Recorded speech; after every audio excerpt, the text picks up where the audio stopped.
We're back in the big room.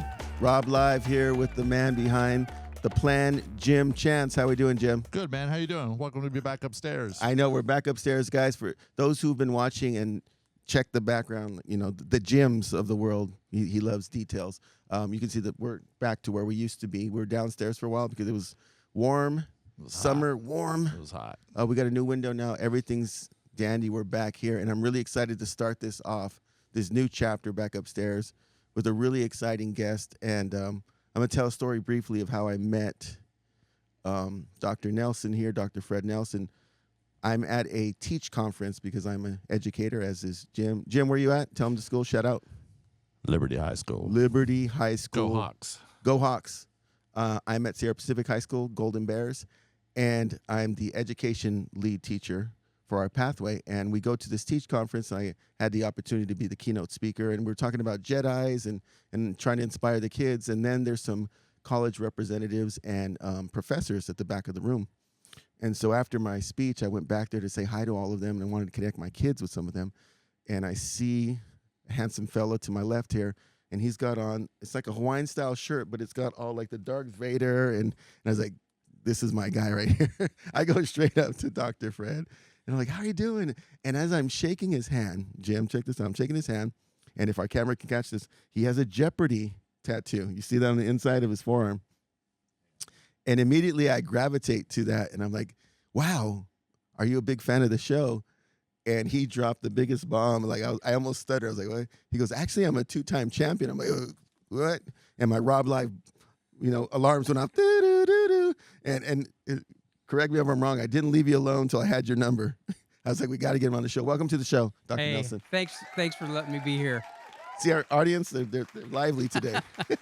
So he's been on Jeopardy, and now he's with us. So, we're grateful. Thanks. I'm glad to be here. It's fun to be able to share some of my experiences and such. So, always glad to tell stories about what it's like to be on Jeopardy. Oh, my. So one of the things I tell people is everybody could be on Jeopardy.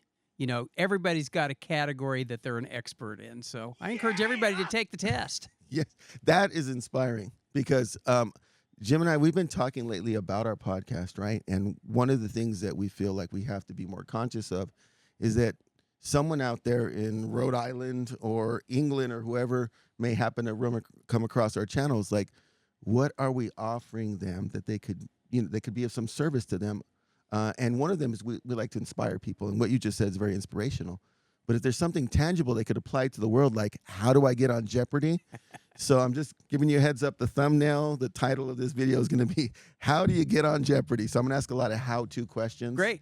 And I feel like I'm well qualified because I'm very not knowledgeable about Jeopardy, surprisingly, to the point you'll be like, has he seen an episode? Because you're going to have those people out there, right? Jim, I don't know how familiar you are with Jeopardy, but did you watch it daily? Were you a big fan? Not daily. When I stayed with my grandparents, my grandma would always, I think it's an old people's show, right? Is it? I don't know. So yeah, as a kid, teenager, not so much.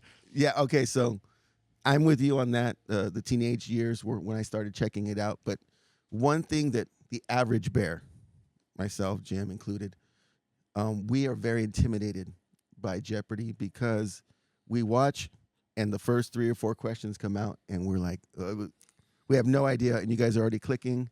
And then there's always the Jeopardy friend in the room who, says the answer and they say it correctly as a question. And that's confusing as well, by the way. But let's just start from the beginning. Were you always a Jeopardy fan? I was. When I was a kid in grade school, I grew up on a farm in Kansas. Kansas. So I was. What's your town? We'll give you a shout out to your town.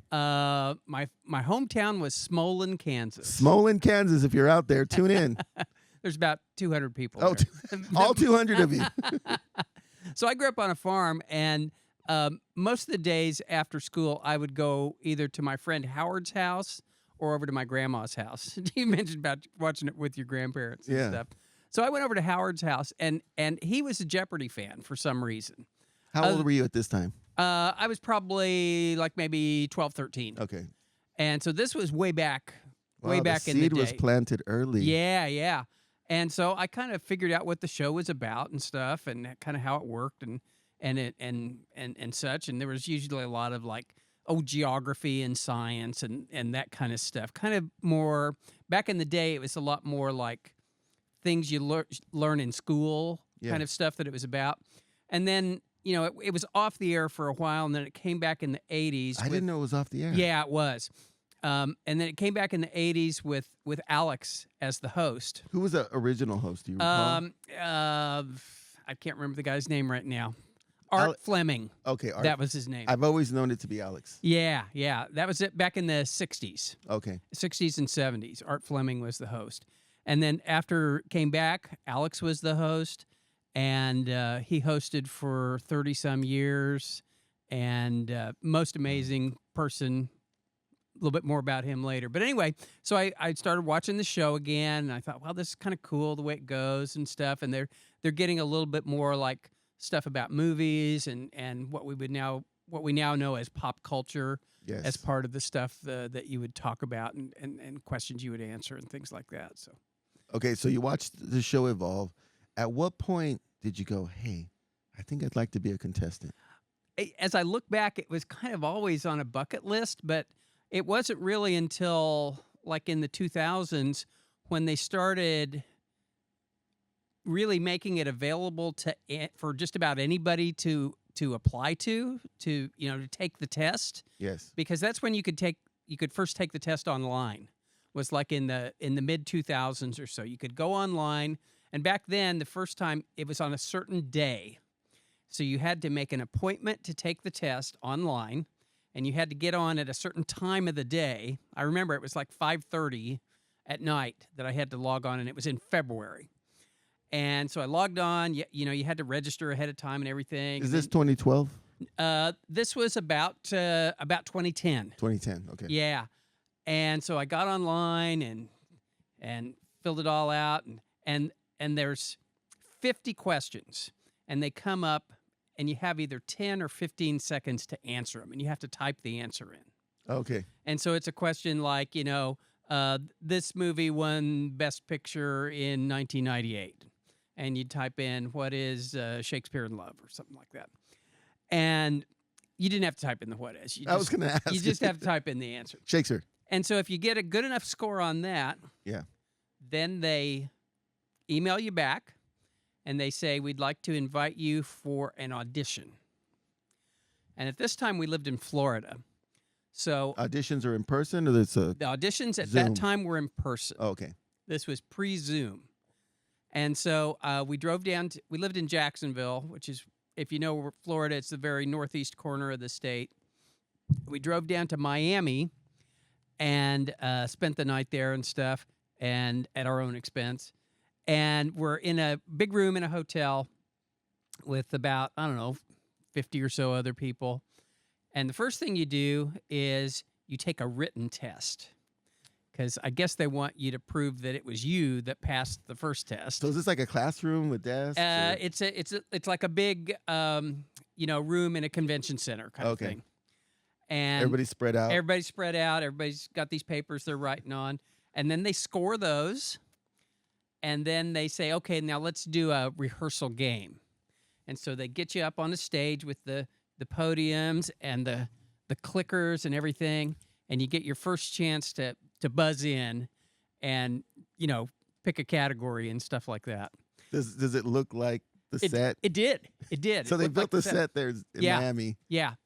And then after that, they say, okay, we'll let you know if you're selected to be on the show. Yeah. Because you're in a pool of contestants that they draw from, and you're in that pool for I think it was 18 months at the time, and you may or may not get selected. So you wait a year and a half to find... Yeah. Man. Now, I didn't get picked that time. Oh, okay.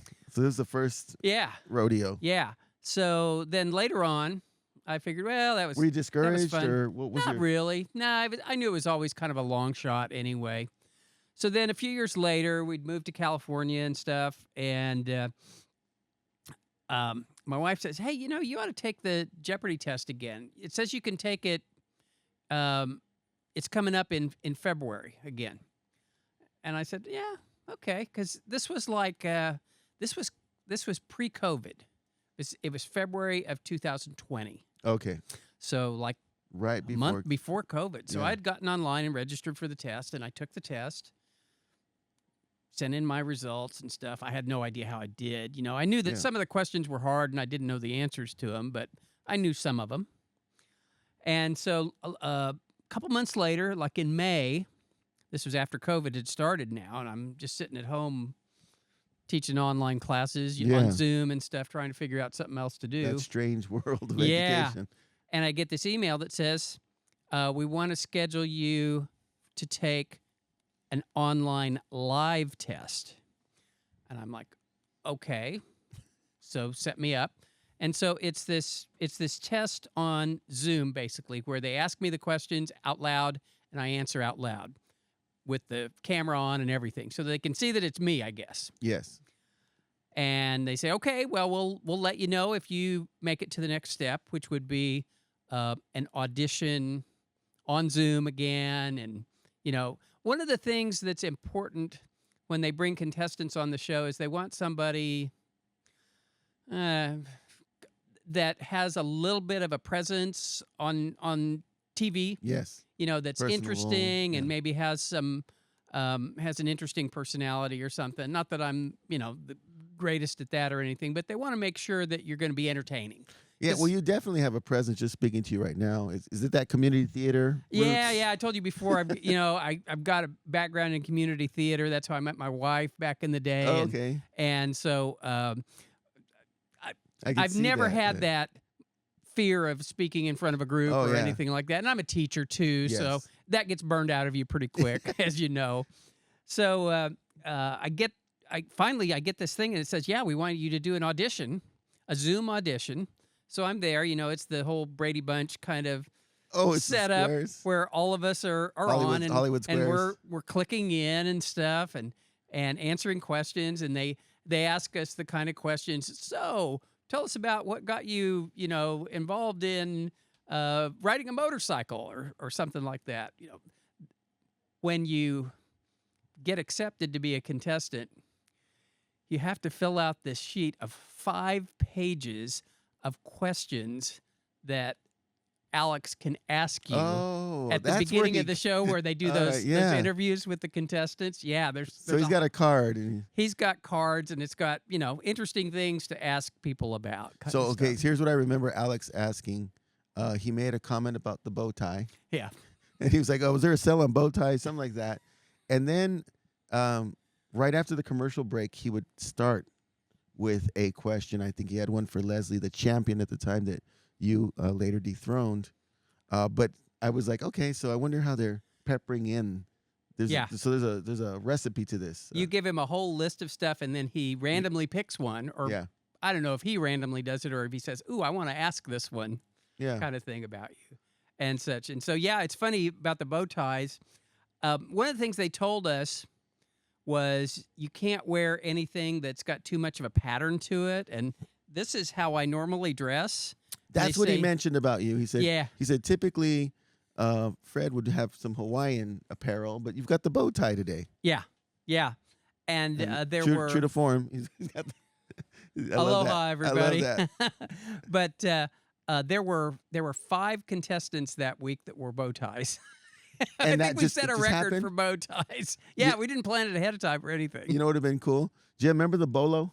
The bolo tie from high school? Yeah. Oh, yeah. If you'd have gotten bolo, did you see anybody with like a bolo tie or anything like that? Actually, I have a friend that I met on Jeopardy that wears bolo ties. Oh, so you guys are friends.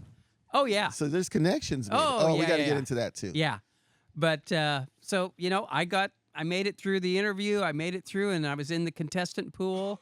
And I'll remember, so I was driving back from Visalia Yes. because I'd been down there for a meeting, and I'm driving back, and all of a sudden my phone rings, and I'm like, oh, who's this? You know, what do they want? And it's What was the area code? Did you see? one I didn't recognize. So, but that could have been a marketing or it could have been what made you spam or pick it? Yeah. anything. I just Are I you just one of those decided guys to who picks it answer up? Usually. Just on a whim, decided to answer. Okay.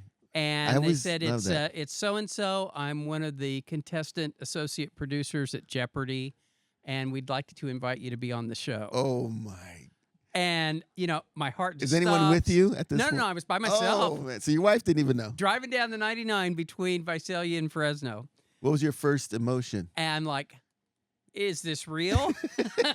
This is the worst prank ever. If this is my exactly. And she says, okay, it's a short turnaround. It's like in 2 weeks. And I'm Wow. thinking, okay, how do I do this? And she says, we need you on thus and such a day. We do 5 shows that day, and you'll be there, and hope you can come. And they sent me a whole bunch of stuff. I love how they just leave it open ended. Like, I hope you can make it. Yeah, Can you exactly. find time for your lifetime dream? Like, of course I'm gonna make it. Total bucket list. Yeah. And so they Oh, send you my a whole bunch God. of forms. No, what's your first call, though? Non-disclosure. Oh, my first call was to my wife, And how did you and I guess said, what? I said, guess what? I got a call. They want me to be on Jeopardy. Oh my God! And she says, well, I hope you told them yes. clear your calendar. Exactly. And she Did says, she get to come and I'm along coming for- with you. Yeah, she got to Now- come along for the ride. Now, back then, you paid your own expenses to get there. What? Yeah. Jeopardy, do better. These are your contestants. There is no show without the contestants. You know that bothers me. Yes, I'm gonna give you a why this bothers me. Okay, so back when I did my Library for London thing, I'll share that with. I think you saw a little bit of the documentary. So I started to get invited to. I don't know if I told you this, Jim, to award shows. Like, hey, you've been nominated Man of the Year for the Tulare County, whatever. Right? There was like 3 or 4 of them at the time. I was grateful for all of them, but then I'd get another call. They said, yes, we see that you RSVP'd for the award show. The tickets are $60. So, I'm like, wait, I'm being awarded, and I'm paying a $60 ticket to be right. Yep. That's where the Yep. the Jeopardy thing kind of like pay for these guys. Yeah. You know, pay for your contestants. Yeah. The very least. It gets better the next time I was on. Oh, okay. So, so we, make a hotel reservation. We drive down there the night before, and it's a long day. Burbank, right? Yeah, So yeah. Burbank Studios. Culver City. Oh, Culver City. That's where it is. It used to be the MGM Studios, where like The Wizard of Oz and Gone with the Wind was filmed. Oh, wow. So it was just history all around and stuff like that. Is it the whole? There's a gate and you come in and Yep. it's got the different studios. Now we parked in the parking garage, and of course back then this is in September 15th, 2020, the height of COVID. They were filming in person. They were. Oh, There's wow. no vaccines yet. Everybody's masked. You're like, I'm going. I'm like, I'm going. And so, you had to be masked the whole time. You couldn't stand next to anybody. Well, they made us stand outside like during the breaks and stuff like that. And there was a 6-foot circle you had to stand inside, and you couldn't cross over the line and stuff. It was wow. They had bizarre. They had COVID enforcement people that were part of the crew then yes. to make sure that there wasn't anything hazardous going on, and I respect that. That was kind of like the Tom Cruise thing, where he was like, "They're going to shut down this movie if you guys don't adhere to the COVID exactly policies." Right. Yeah, and so I respect that, and them, erring on the side of caution for all of us and such. And they wanted everybody to have a good time when we were there too. Yes. And it turned out we did. So so we get there at like 7:00 in the morning, and they feed us breakfast in the parking garage because you can't be together in the same room, kind of And thing. is your wife with you? No, no guests allowed. Oh, because of COVID. Yeah, no audience, Oh, no man. guests, She no must have nothing. been so upset. So we get there and we have breakfast first, and then they usher us into the place where we're all congregating. We weren't allowed to be in the green room because that's too small of a room. Yeah. So we're in the stage for Wheel of Fortune. They put us all in there because that's a bigger stage. It's right next to it. It's right next door to So the wheel's there. The big wheel is there. The little wheel is there. The big board is there and everything. It's always smaller in person, right? And they say, do not go up there and spin the big wheel. No, you cannot touch the board. No, you cannot take pictures of anything. You cannot pretend to be Vanna White. You want to go flip Yeah, one of those yeah. You want to letters. go. You want to do that, and you want to go and ding, ding, and then, you know. So a whole bunch of rules and stuff, and things we had to fill out and sign, and then we went and they said, okay, now we're gonna take 3 of you at a time over to the Jeopardy set, and we're gonna do a rehearsal. And so they picked 3 of us, and we go over there, and we don't really know each other very much yet because we're not allowed to really talk Are very you much. sitting in silence? You kind of can talk like as far away as I am from you, and kind Yeah. of say, "Hey, how's it going?" and that kind of stuff. Do But, people have their study books out? some Their people Jeopardy did. study book? Yeah, some people What did. about you? Nah, I was. Like, I know what I know, and this Yeah, is... I'm like, just chatting with people, making small talk, that kind of stuff. Yeah. So we go over and do the rehearsal, and we're on the real stage this time.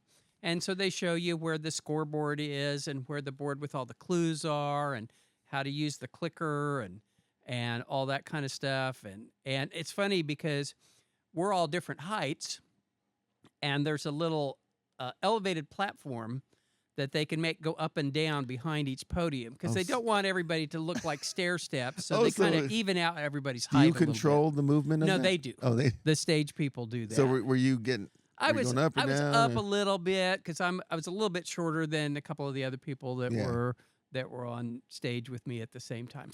But that was our first chance to kind of get a sense of what the stage looks like and what it would be like, and it was really cool. Was there that moment where you're like, I'm really here? Yeah. Like, I'm... Yeah.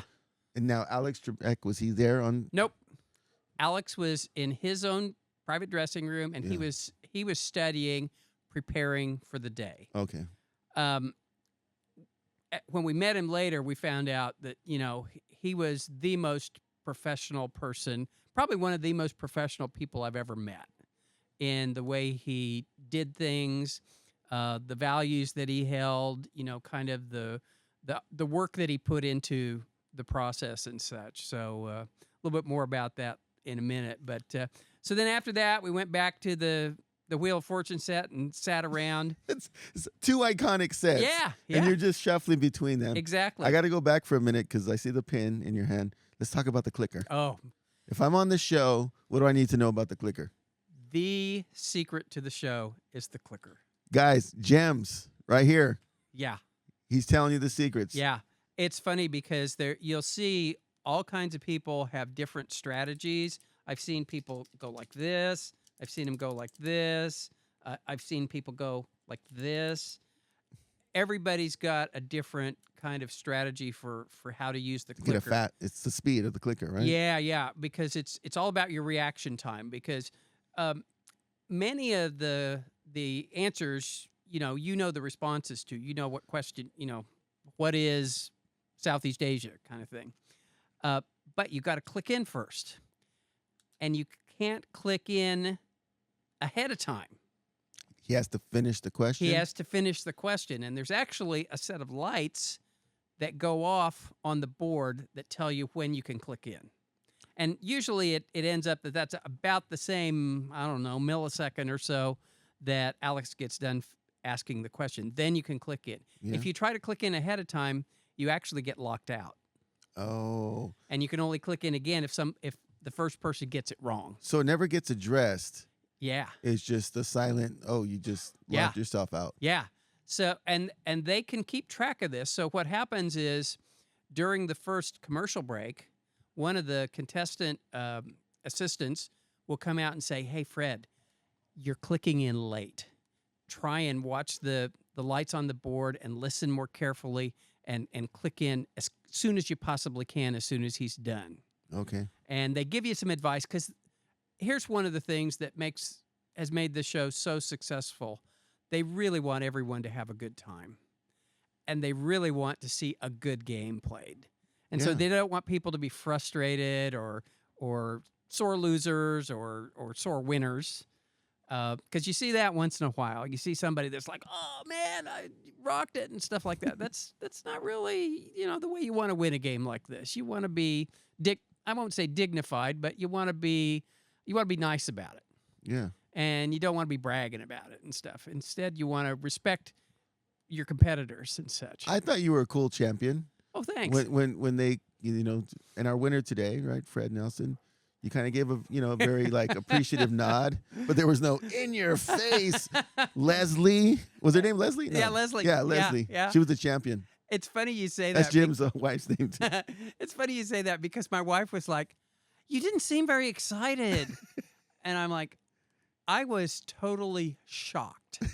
I was just numb from it because it really surprised me that on the first time I was on when I won that episode, I was the only one of the three that knew the answer to the final Jeopardy question. So that's how I won. I saw that. And it totally blew me away because I'd seen these other two people play and they were, nobody's on this show that like a fluke. There's no flukes. Yeah, exactly. Everybody there has a category that they're an expert in and is going to do well at some point during the game.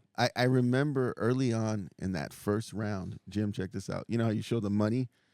That's to me, that's like your grade is right there. Like, how much money do you have right now? I think Leslie was at $2,200, and I want to say Fred had about $100, $200. And I was like, wait, is this the episode where he wins? Like, in my head, I was thinking, how is this going to end? Did he send me the right episode? Uh-huh. And I was like, well, it has to be because he came back. And sure enough, he climbs in there. And I guess it was the later categories that you felt comfortable with. Yeah.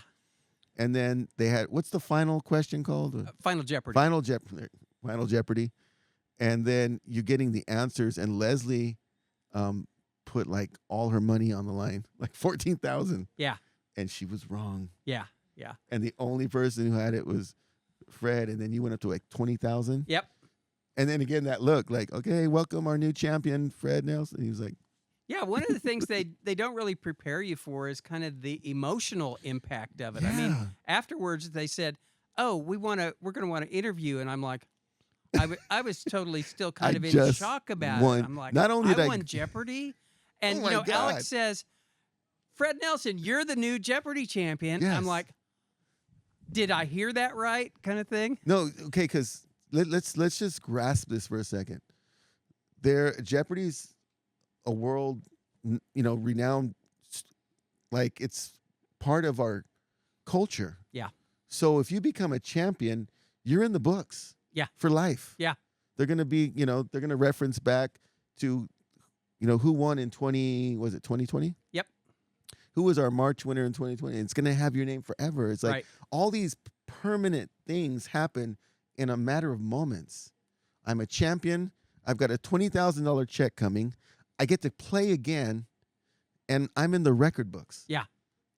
Yeah, Something that was on my you can bucket always list. say, "I'm a Jeopardy champion." And that's crazy. Yeah. But didn't they have a game with all the champions to come back one year? So that's what happened Oh, last year. Jim's jumping ahead. jumping ahead. Jim's Sorry. jumping All right. ahead. Yeah. Yeah. so- Thanks, Jim. My transition is blown now. He's watching the movie. Didn't the baby die at the end? I saw Okay. that movie. I was like, Act 2. we'll get to it. We'll let Jim All right, segue all right. there. So, I was building up to it. So, okay, so you win. They interview you. And during the interview, are you still like, I can't believe this is happening? I'm still trying to process it. What'd they ask? They ask things like, how does it feel? What was the most fun about the episode for you? Were there any points during the episode when you felt like it was really going your way? Things like that. Yeah. They always ask you, what are you going to spend the money on? Kind of things. We remodeled our bathroom. Remodeled the bathroom. But it was, and then they always ask you to kind of maybe anybody you want to thank, stuff like that. So, Who came to mind? oh, my wife, Yes. my wife, and also She was the one that told you to revisit. exactly wow. told me to take the test again, and then she said, "Yeah, you're gonna go." Okay, we do something on this show called shout outs. Shout out to Leslie Nelson. Lori Nelson. What? Say it again. Lori Nelson. Lori. Yeah. Leslie. Leslie was the champion that I defeated. Oh. Okay. Look, here's what's happening, folks. I've got my friend whose wife's name is Leslie. Yep. Then I got Leslie the champion, and I just took the 2. Yep. Lori is your wife. Yes. Shout out to Lori Nelson. My apologies for having Fred revisit his dream. Everybody needs someone in their corner. That was amazing. Thank you. Without you, we don't have this moment here. So then now you're a champion, and you told me they filmed multiple episodes in one day. Yeah. So right after that, like, hey, Fred, you just had a historical moment. Get back on stage. That is exactly the way it went. You're like, The game's over. Hey, Fred, come over here. We want to interview you really quick. Right after that, you need to go change clothes because you bring 2 or 3 sets of clothes along, because if you win, they don't want the audience to know it was all filmed on the same day. Yeah. So you go change clothes. You have to get remade up. You have to go to the bathroom. You have to get a drink of water. Do you have your own dressing room? No. So you're in the Wheel of Fortune room. Yep. That's exactly where I Changing. was. You're changing in the Wheel of Fortune. Pat, look away. I'm gonna. Oh, Vanna. Yeah. Pat. So then you're back on stage. They rewire you up with the microphone and stuff. And then you move to the far left podium, the one closest to Alex. That's the champion. That's the champ. Okay. And everybody starts calling you the champ then, and you're like, What? wow. And poor Leslie's in the parking lot now. Yeah, She's yeah. like, it just gone. moves quickly. Yeah. Okay, so this is the part that I forgot to ask you about. I'm sure that you've always associated Alex Trebek with Jeopardy, and now you're in the room with him. When he first came in, was there any like I don't know, like what is it called when you get the celebrity and you're like, Yeah, kind of hero kind of thing. Yeah, it was like- Yeah. The allness. Yeah. Yeah. he had a presence about him and energy. Absolutely. And I will mention that we knew that Alex was very sick. You know, This was near the end. This was the year that he had announced earlier in the year that he had pancreatic cancer, and he was working to try and beat it and such, and he was you could tell that he was made up a bit. You know, had quite a bit of makeup on, but my episode was the next to the last one of the day and the last one of the day. So this is going to be at about 3:00 and like 3:45. And he's had a long day because he started at about 8:00 in the morning. Wow. And has hosted, 3 episodes in the morning before they get to my 2 in the afternoon. And he's still good to go. He's still got all the energy. He's still got his sense of humor, which is kind of dry, but still really, really funny. He's still got his very, very professional standards that he brings to the job, because once in a while, the only way you could tell that he was starting to get a little tired is because once in a while he might mispronounce a word. And in some of those categories, some of these words kind of are begging to be mispronounced. Yes. And he doesn't stumble over them very often, but once in a while he French would. And then he words. would say, okay, wait a minute, I need a redo on that one. And so they would retape him reading the answer correctly then. But that's the only way that you knew that there was anything wrong. So it was just amazing to be around him. You know, you just felt like, and to this day, I consider one of the greatest compliments I've ever gotten was Alex said to me, "Fred, that was a really good game you played." Wow. I'm thinking, From Alex Trebek. wow. So I wanted to ask something. That's perfect cue that the audience, just our imaginary audience, came on.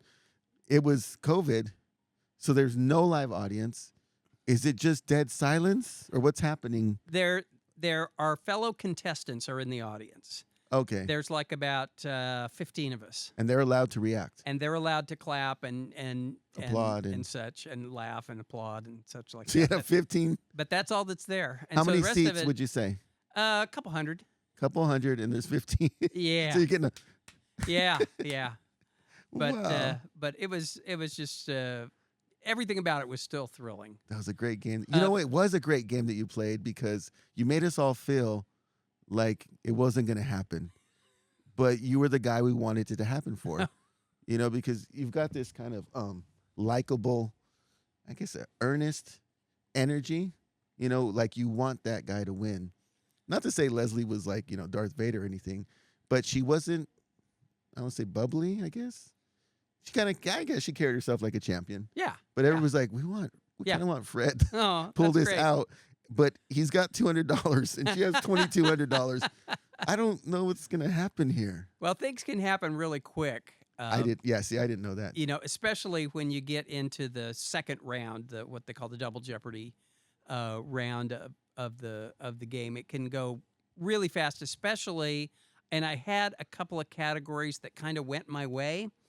There was a category about, of all things, mining terms. One of the jobs that I had earlier in my life was I worked for a jewelry store. Yeah. So there were a lot of things in there that were like about gemstones and precious metals and mining kind of things that I knew something about. So I was able to do well in that category. You were like, what is cubic zirconia? And then there was another category that was about songs that were in Oscar-winning roles on movies. Oh, yeah. I remember And I that. did really well in that one. So That's right. every once in a while, I would come across one that I felt really good at. There were the categories that I don't like. There was one that was 15-letter words, Yeah. and I'm like, oh God, I got nothing on this one. I'll sit this one out and hope for something better in one of the other ones. So I don't want to disrespect hers, but I don't even recall the name of the other contestant. Megan struggled a little bit, right? She was out of the race maybe like the second round. Yeah. Mathematically. Yeah. But she was there. Megan She was there. She was a lot of fun to be around. A great person, and really excited to be there and such too. So it was fun being on stage with both of them. I have a question. So in terms with the shows, did they tell you can't say anything because the show's going to be airing in a month or 2 weeks? Oh, yeah. You're walking around as the quiet champion. Yeah. And that's one of the disclaimers that you have to sign is that you're not going to post on social media about it. You're not going to tell a whole lot of people about it. Obviously, I told my wife. Who else knew? My daughter knew. My daughters knew. But nobody else knew how it was going to turn out. Could you tell everyone to watch? Oh, yeah. Okay. About 2 weeks before, they say, okay, now's the time you want to blast social media that you're going to be on Jeopardy on thus and such a date, and everybody tune in and watch. Okay, so I want to give you guys some context here. Dr. Fred Nelson, PhD in education, correct? He's a professor at Fresno State. So you can imagine how many people he's around on a regular basis with this secret. Oh, it was COVID, though. Yeah, it was. So you weren't on campus in Nope. the staff room or... Nope, but okay, we not as much still pressure. met all the time. I still taught my 4 classes And with every this week. giant secret. Yeah, big secret. It's like, hey, guys, one of my dreams just came true, but I'm not going to tell any of you for like 3 months. Yeah. Wow. Did you almost slip up at all? Or Nope. Nope. No, you just knew. I kept very quiet about it. What was the consequence if you were going to disclose early? I don't know. I think it maybe says you might, be at risk of losing your prize winnings. Yeah, or we're getting the something check like back. that. Yeah. Do they hold the check 'Cause until you after? don't get paid until they have to pay you within 120 days after your episode airs. So You don't go home with the check. you don't go home with a check. Okay. It was so my episode aired in December, Mm-hmm. and I got my check in March. Is that for just that episode? It was 'Cause for the 2 episodes that I Both was on. episodes. Okay. And Yeah. all right. So then you go on and they throw you right back on stage with Alex. And Yep. they're like, you're the champion. Yep. Let's go defend that crown. And you're Yep. like, wait. Yeah, you get to ask the first question of the new game.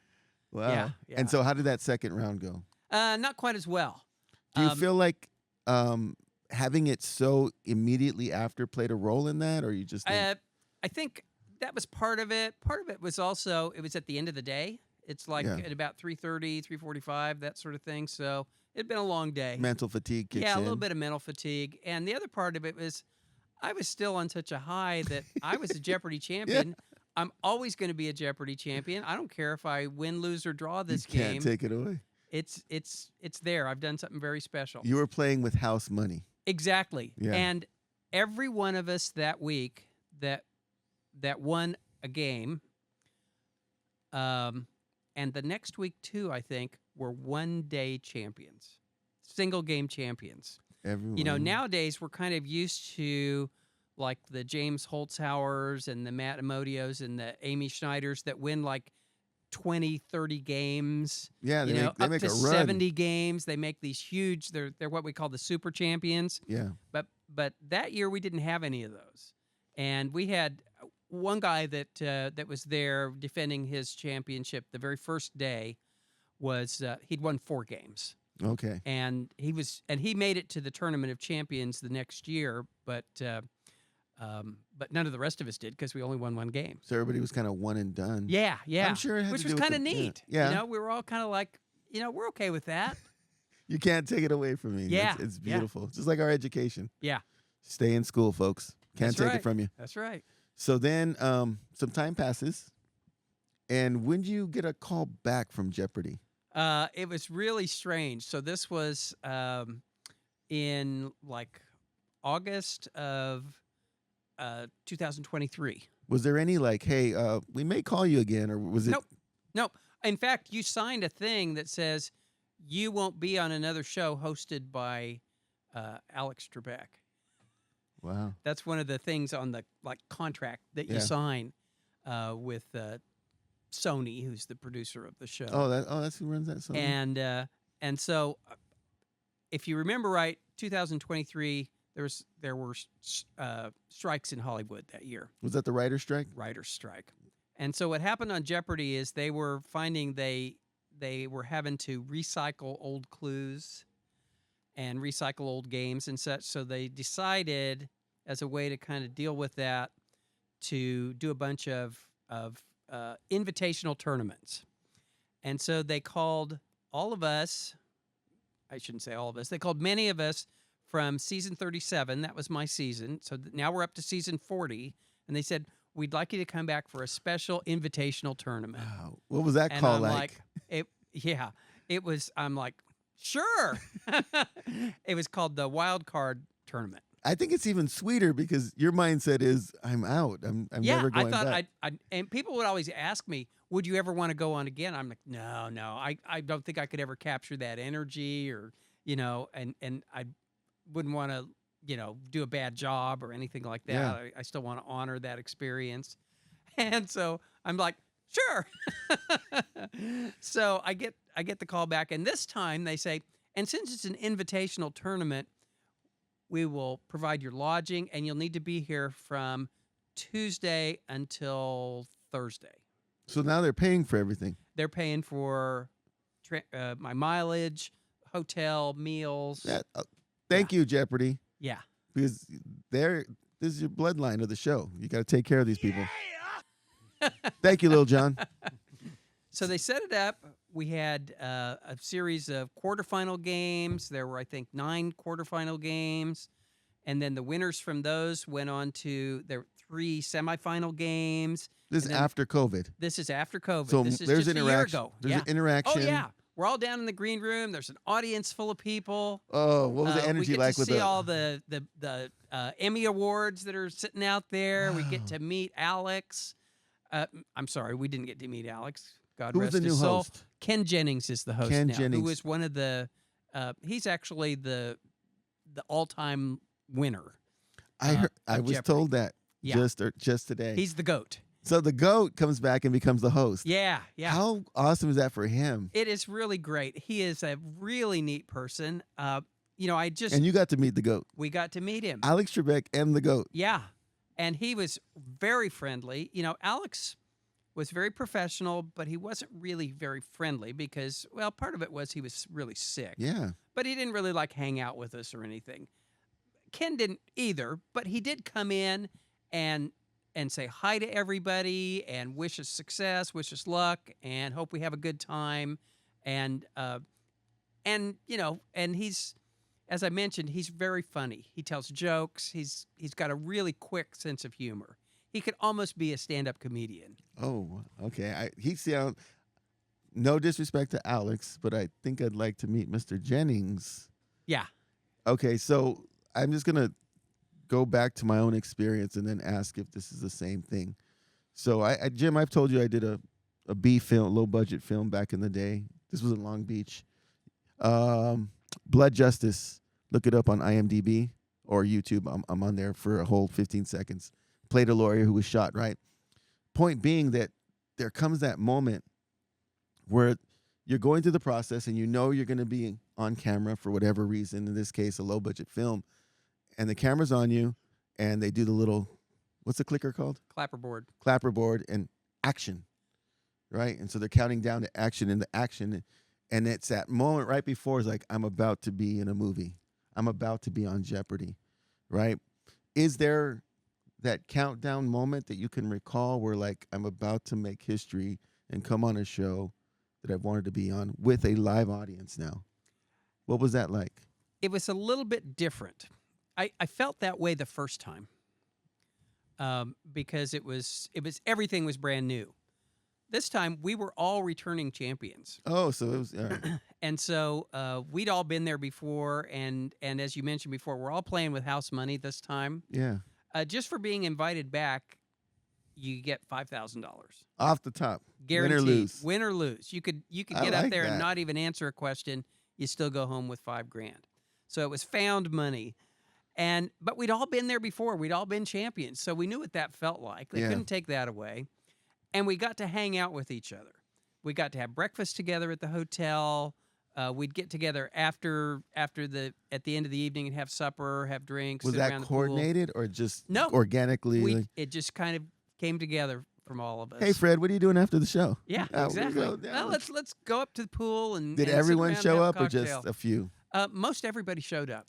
I love hearing those stories. Yeah, and all of those people, just about everybody that I met the first time I was on and the second time that I was on, we're all friends on Facebook. To this day. Oh yeah, one of my closest friends that I met from Jeopardy lives in San Diego, and I had a chance a couple weeks ago to be down there for work for a conference, and we got together and it was the first time we'd actually gotten to hug each other because Oh, yeah. we'd seen each other during COVID before, no touching allowed then, and we'd just been together on Zoom and things like that in between. And now we got to actually see each other in person. It was really It's cool like a experience. fraternity. It is. Okay, so this is what that reminds me of. I'm watching this documentary about boy bands. I don't know if you guys saw it. I think it was on Netflix. And I was really into the big boy band movement. And we're going back to the Osmonds and the Jackson 5, right? The lead singer for the Osmond was Donnie, and he was kind of like the focus. And he's 5, 6 years old. And you have little Michael Jackson. And Donnie Osmond says in the documentary that when I met Michael, although our bands were kind of like competing for the Billboard top spot, when I met Michael, he gave me a hug. He says, Donnie, you're the only other person in this world who can understand what I experience. So I'm imagine there's this kinship with the Jeopardy folks to say, hey, no one else will understand what that is like to be a Jeopardy champion unless you've gone through it. And there are very few people in this world that we can say that is true of. And so instantly there's that. Yeah. Now, did you guys talk shop when you went down for the hotel, or was it just a good time? No, we might talk a little bit about the show, but it wasn't anything about the games. It was usually something about, like maybe the stage manager that we met in person this time, or the contestant supervisors, or the makeup people, or one of the things that's interesting is there's a person that has an Instagram page that's about what everybody wears, all the Jeopardy contestants wear, and you want to get a good rating from her. Did you get a good rating? I did, because on this one I had on a bow tie, of course. That was my trademark on the show. Yes. And I had a pocket square and a red shirt, and I was color coordinated in red, kind of nice. a burgundy color for that. And she thought that was just great. She said I slayed it with my pocket square and stuff like that. So there is kind of an instant celebrity to it, right? Yeah. Now, yeah. the audience members, 200 people? Yeah. Are they asking for champions autographs or signatures, No, pictures, anything like that? No, not really, because for one thing, we don't really have a whole lot of time to interact with them, other than if we're at a break because remember they film 3 shows in the morning, then they break for lunch, and then 2 shows in the afternoon. And so they, so you don't really have a chance to mingle with them very much. Yeah. In the morning, most of the time we were hanging out down in the green room, so we weren't in the audience. Food? Is there food like a spread? Yeah. It's mostly snack kind of stuff, but there's coffee, water, pops, and stuff like that, and then little granola bars, little things like that. Is there the TV in there to show you what's so going on we're watching outside? the show live. Oh, okay. Yeah. Now, one of the interesting things that happens live that we never know about watching it on broadcast TV is once in a while they have holds that come up. And that's when they're asking for the judges to rule on something. Oh. And so in one of the episodes that was on during the wild card tournament, one of the contestants, it's down to Final Jeopardy. And they're looking, it was a question something about, I don't know, some famous royal person in France. And one of the contestants, Final Jeopardy question, big wager, this will determine who the champion is. And this is moving on. If the person that wins this wild card invitational tournament wins $100,000. Wow, we're talking big money. And a chance in the Tournament of Champions where you go away with $1 million. So Okay. this was high stakes. This is high stakes stuff. And so this person had answered, who is Jean de Louis or something like that.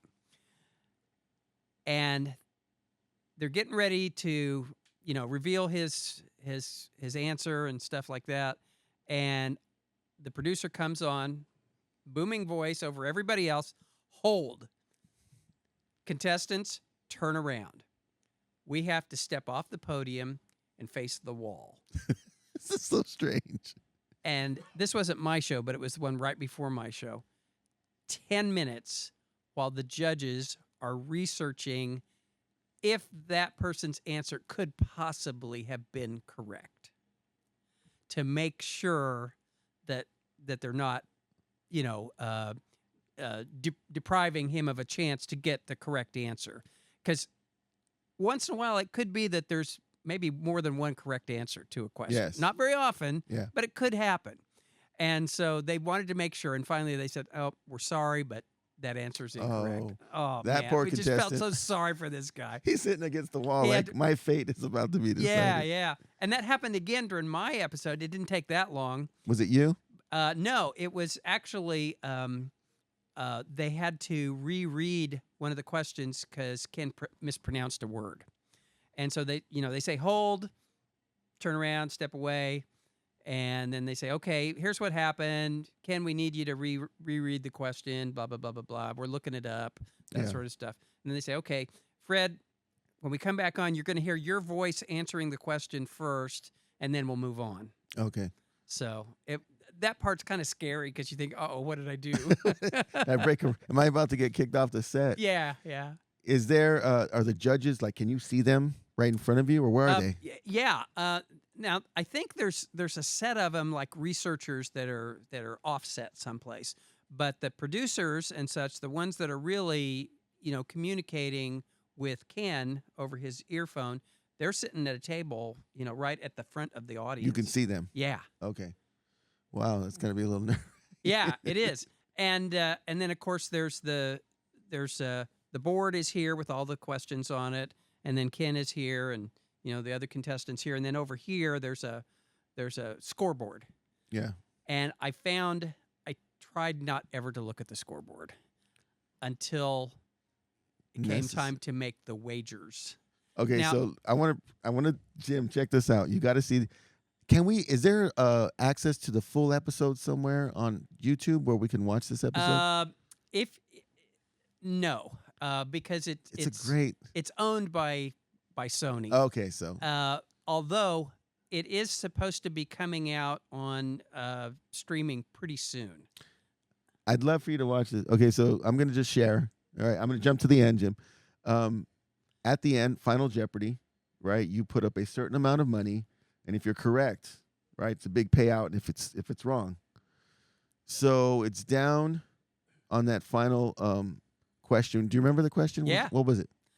So this product was first sold in a color called Georgia green from 1921 to 1965. So this liquid was green. No, it's just like I read it. This product was sold in a container that was colored Green. Georgia Georgia green. was the name of this color of this container. I can't believe. So what do you think this beverage was that they're talking about? What is Fanta? Kind of close. Well, it's not we didn't know that it was a beverage. It just said. Oh, you this didn't even product. know that. Yeah, because the category was like famous products or trademarks or something like that. Yeah.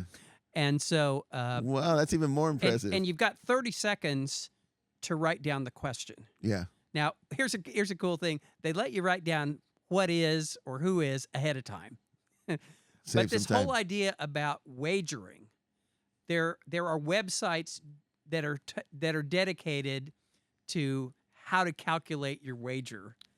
Wow, Jeopardy's got a lot of resources. Oh yeah. Did you? The first time I was on back in 2000 or 2020, I really didn't know what I was doing. You know, I just thought.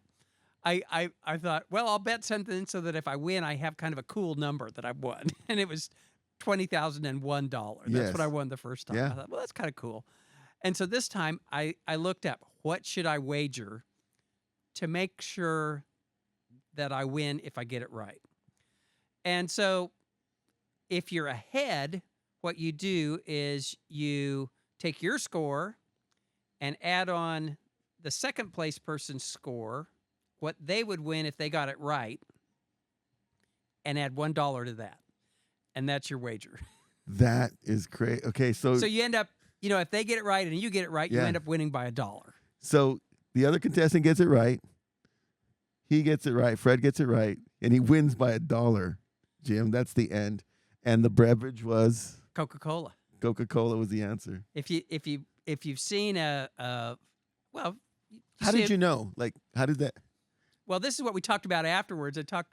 We talked because after the show's over, you can see that Ken is talking to the contestants about stuff. And so I said, my Uncle Pip had a filling station, and it had one of those old chest freezers for bottles of pop, and the Coke bottles were this light green color. And I said I'd actually seen one before, because that's what they used to bottle them in. You were destined for Jeopardy. Oh man, that was totally amazing. And back then, when we were on there for the invitational tournament, we were all just having fun. We weren't. Although there were some people that were down in the green room that they had their almanacs and they had their flashcards, and I was just like, I'm just here to have a good time. Yeah, and you. It almost sounds like luck. Like if you didn't know that scenario, would you have gotten it right? Yeah, so here's where luck does come into it, and that is the categories that kind of are in your wheelhouse. So in that episode, where during the invitational tournament, there were a couple of questions. There was a science category, and that's what I do. I'm a science teacher. There was a category about Oscar-winning roles. No, it wasn't Oscar-winning roles. It was movie quotes, and you had to name the actor that said the line in the movie. Oh, okay. And I ran that category. You had that. And then there was a couple of others that Do you remember any famous quotes that was were pretty on there? good. Well, yeah, the one that I actually got a daily double on this one, and the answer was, a boy's best friend is his mother. What's that from? And so my question has to be the name of the actor that said that line in the movie, and it's who is Anthony Perkins. So that Psycho? it's from Psycho. I've got to see that movie. I just saw it. You remember that? Yeah. Right? Yeah, boy's best Wow. friend is his mother. So I won a $5,000 daily double on that. So Right that's there. added to my score. So that put me ahead quite a bit. But then my contestant Stuart, who's standing, right next to me. So I wasn't the champ that game. So I was in the the third podium, and he's in the middle. He gets this daily double, and he goes all in. And after that, I'm only ahead of him by a couple $100. So I knew that going into Final Jeopardy, I needed to Bring it. to kind of cover my bet, cover That whatever was he so bet. smart. Yeah, it was crazy. But I'm like, and they give you a scratch paper but you've only got during the commercial break to figure out your wager. 30 So it's seconds, not, a minute. It's about maybe 2 minutes. But I'm like, do I remember how to subtract? But I got it figured out. You Oh, won by $1. Yeah. That was a great episode too. Yeah. So thank you for sharing that. Okay, so sometimes when we're into something, right, we have these assumptions or just as matter of fact statements that we make, not realizing that the average person would have no idea. So early on, you were like, yeah, I took the Jeopardy test. How do we find the Jeopardy test, and how do we know when the time is to take it? Yeah, so they've changed it now. You can take it anytime. So all Wow. you do is Google Jeopardy anytime test. Jeopardy anytime test. Write that down, folks. Yeah, and register on the website, and you can take the test. Well, we're going to add that link to the description to maybe get another Jeopardy contestant inspired by Dr. Nelson's story. Anybody can be a Jeopardy champion. There is a category that everybody could run. Wow. What would your category be? I was just thinking that. I know yours would be video production. Yeah, totally. You know what? I'd have to say horror films. Oh, good one. I'm really into. I saw this Shining at the Tower District, Tower Theater, just like a couple weeks ago. So I'm really into horror films. Here's Johnny. There's Johnny. Well, my issue is just to remember, because when you're under the spotlight, Yeah. I can't even remember names of songs when you're playing. It's like I don't know. Well, that's what he. I don't know if we were on camera when you mentioned this. There were contestants who were really sharp in audition and off camera, and then the lights came on, and you said they were. Just, And it's like their personality drains away, and you kind of freeze a little bit. So those are the things that make the difference. Is one is the clicker, being able to figure out how to work that, and kind of getting away from I'm on TV in front of millions of people, yeah. and I'm winning thousands of dollars, and just play the game and have fun. Yes. We could be sitting around at a bar playing trivia, and we're all having fun, and we know the answers to things. But being able to keep that going when you're on the stage, at the podium, Yeah. talking to Ken. What do you think made you relaxed in those moments where other people might tense up? Yeah, well, part of it is, as I told you before, I've been a teacher for 30 years, There's so regular daily audience. that's pretty much it. There's no audience of Jeopardy that's going to be tougher than my audience of students in a high school classroom. Well said. Hey, if you want to win Jeopardy, get into education. Yeah. That's the message today. They'll prep you for the worst of the worst. Oh my. Well, I want to thank you for being here today and imparting this inspirational just information that anyone can be a champion at any time. Man, that might be my next speech. And I want to also thank you because I've never spoken, as a speaker in front of my own students. I've always been their teacher, and so I was a little nervous about my own kids, because I wanted to make sure, because when it's a new audience, they don't know anything about you, but they're like, that's Mr. I. And so when I was done, you were one of the first to compliment me. Thank that you. meant a lot. So You are thank very you for welcome. that. Thanks for having me. And that was just Friday? Yeah. And I called Jim. I called him like in the conference. I said, Jim, I just met the coolest professor from Fresno State. We have to have him on the show. Last thing I want to ask you about is the ink. When did that decision come into play? Just this year. So it's actually a long story, but I'll make it short. And that my daughter collects tattoos. My wife has a tattoo. And I said, I think I'd like to get a tattoo, and I think I want it to be Jeopardy. And so we tossed around different ones and such like that. And I says, and I want to go to the guy that did yours. She's got a tattoo on her ankle. And because he did a really nice job. And she says, okay, I'll give him a call. And she says, he can see you in 2 weeks or he can see you Monday. And this is Saturday. And I said, wow. let's do it Monday. That way I don't have time to think about it. Let's go. So it was really fun. And it's something that I can remember. Yeah. And it's something that I can talk to people about. So just like we did. Yeah. So it becomes a fun way to get to know people. And I like to do that. Well, I bring it up because had I not seen the tattoo, I might have never asked you about it, and then we wouldn't have this moment here. Yeah. Thank you for doing that. No, thank you for this moment. Thank you for being on the show. You guys, Dr. Fred Nelson, 2-time Jeopardy champion here on RobLive. Yes. And until next time, guys, make sure we're back in the big room here, and we want you guys to continue to like and subscribe. And if you want to get on Jeopardy, this is the episode to watch. Please share this with your friends. As Dr. Nelson said, anyone can be on Jeopardy. Till next time, it's love, peace, and chicken grease. RobLive, we're out.